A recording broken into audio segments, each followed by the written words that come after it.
Dje Tirana njohu protestën më të fuqishme në tërë ekzistencën e saj, mbase 200.000 qytetarë vërshun në sheshet dhe rrugët e saj me kërkesën për dorëheqjen e Edi Ramës.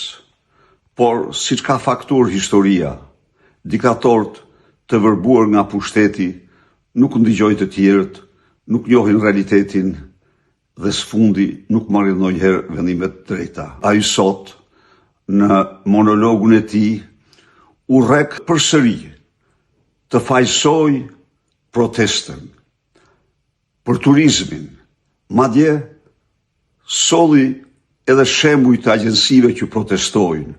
E vërteta është se antimitingjet e Ramës, por dhe të noj agjensie, janë të tëra akte antidemokratike, mbasi armiku numër 1 i turizmit në Shqipëri, sot për sot është Edi Rama.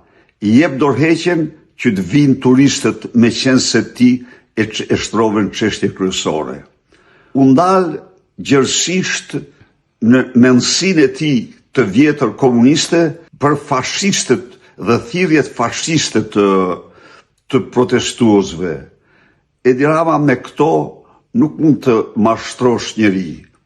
Protestuesit janë në një mision të madh të përmbysjes së diktaturës autokratike që instalove bashkë me klanet e drogës, organizatat kriminale dhe qeveritarët e tu.